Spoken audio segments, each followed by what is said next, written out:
You know, I used to subscribe to this idea that there was, quote, no such thing as a wrong feeling, only wrong reactions to one's feelings.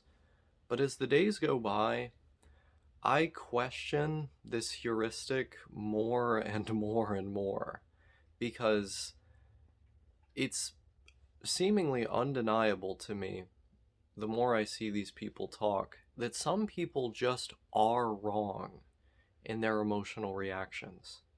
Case in point, I think deep fake porn and AI raped me, or it feels akin to rape. This is something that a contingent of people out there are saying and believing and ostensibly feeling, unless they're simply saying it for attention, which I'm sure some of them are. But this seems to be a real thing that a number of people feel. This is ludicrous. On its face, it's ludicrous. If you take even just 5 seconds to think about the claims being made, it's ludicrous. The idea that someone making a computer generated image in your likeness that happens to be pornographic is in some way or in any way comparable to you literally having your consent violated in such a forceful manner that it would culminate in this form of sexual abuse we call rape. This is insane. These things are not even remotely comparable. But there are people out there talking about them as if they nonetheless are. And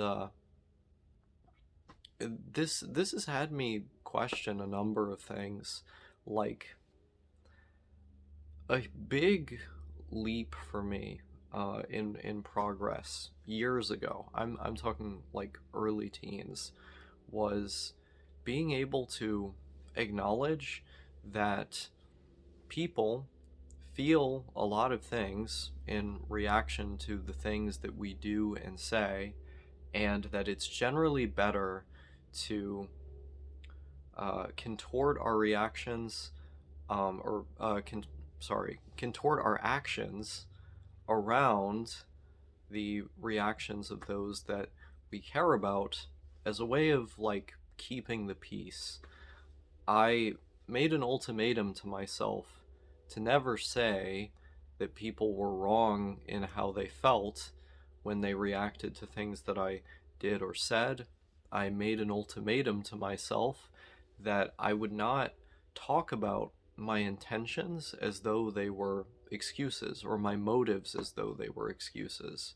I might explain them for additional context, but I was very, very strict with myself when it came to not excusing my behavior because I thought the other person got the final say on what was right and what was wrong insofar as how I conducted myself.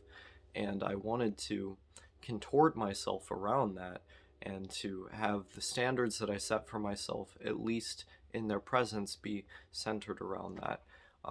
You know, very much based on this kind of like radically humanistic perspective, this perspective with immense emphasis placed on the social harmony, between you and the other person. I don't know if I buy that so much anymore because I have been accused of things that I just straight up have not done. I have been spoken to as though I was doing things that were literally just concocted in the other person's head, like we're so far removed from reality that they may as well be worse than the claims that those people railing against deepfakes are making, like even more ludicrous than that. Some people are just insane. Like, some people you are simply not going to win over, no matter how much you concede to them, no matter how much you adapt for them, no matter how much you attempt to change and improve. it's never going to work. Because if you give them an inch, they're going to take a mile and another mile and another mile and another. And it's this endless cycle of trying to contort yourself to their ever changing demands. Because they don't just have one or two or three demands in mind. Their demands are changing with the fucking wind, either because they don't know what they want or because what they actually want is not for you to treat them better, but rather for them to control you.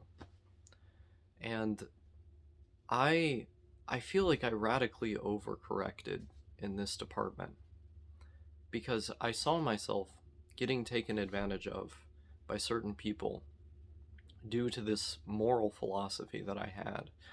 I think for some people it simply doesn't apply because you can be endlessly nice to them. And for those people, goodness is not inherent. Like, some people, they just are that bad. And this has really made me rethink, like, so much about how I see the world. And this has kind of been an ongoing process. Like, this isn't something that's just hit me overnight or something. But sometimes you're in the right and they're in the wrong. Like, sometimes people really are just attempting to manipulate you, or they're just delusional and are unaware of that fact. And you can tell those people that their feelings are wrong. Yes, there are wrong emotional reactions sometimes, there are wrong feelings sometimes. And you can say that that's impositional, to say that I'm imposing on the other person. And to that, I would say, yes, I am, and rightfully so. And as an adult, as a grown up, they have every right to look at me imposing and choose what to do in response to it. They can either choose to take my opinion into account and integrate it into their behaviors, their thought patterns, whatever, or they can tell me to go fuck myself and have at it, go on with their day. Like, we're all adults here. Like, the mere fact that it's a type of imposition that I'm imposing in a sense doesn't actually mean anything unless you're like literally like 5, or like you're so insecure that you just cannot actually function in the real world. But the real world's going to come for you. One way or another, it's going to come for you. So why should I sit here and coddle you and speak to you in really a disrespectful manner by sugarcoating everything, by not telling the truth, by talking down to you? Why would I not just give you the unvarnished truth and then have you decide what you're going to do with it? If you seem to find the unvarnished truth objectionable or in some way offensive, or you're not ready to hear it, then toss me out. Like, you don't have to talk to me. You're not obligated to talk to anybody. And nor am I obligated to speak to anybody in any particular way. Ultimately, free association, the fact that we have the ability to freely associate, is going to be like a built-in pleb filter. Now, what I mean by that is, if someone stops talking to me or rejects me solely on the basis of me sharing an opinion or giving some criticism that might be right, might be wrong, who knows, it's just throwing some ideas out there, then really it's their loss, and it's my gain because I don't have to deal with that shit anymore, and I dodged a bullet because I don't have that immature person in my life anymore. But I want to connect all of this to the recent video that I made talking about a number of things, talking about my experience as a contrarian, talking about my friend no thank you and some interesting statements he's made on a few occasions. And it was about a bunch of different stuff. But one point, one tangent that I went on in that video was in regards to my edgy sense of humor and the videos that I've made that have no like political bent, that are just so contradictory that like all the statements cancel each other out. And the purpose of those videos is just to shock people.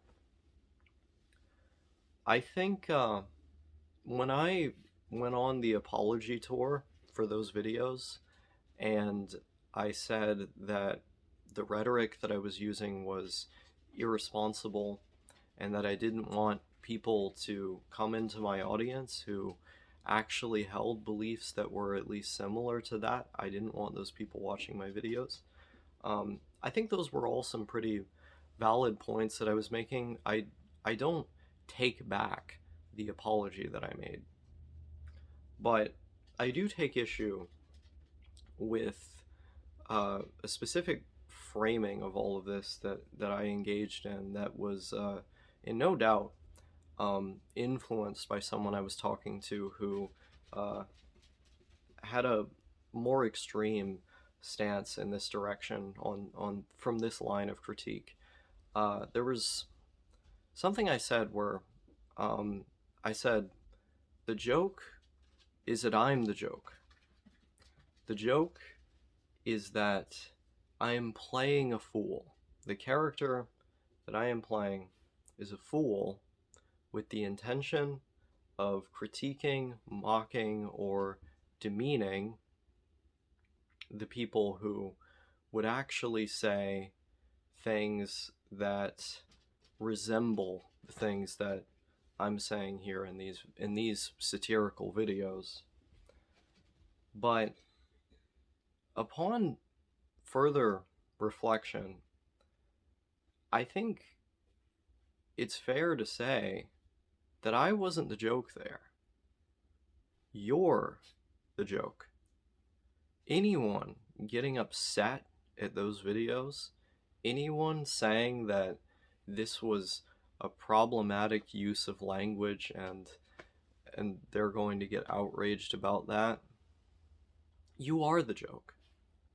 Because the purpose behind those videos was never to send a message beyond, the vague idea that people who say stuff kind of like this, wow, they're really nuts. It's like, okay, good job, anyone could figure that out.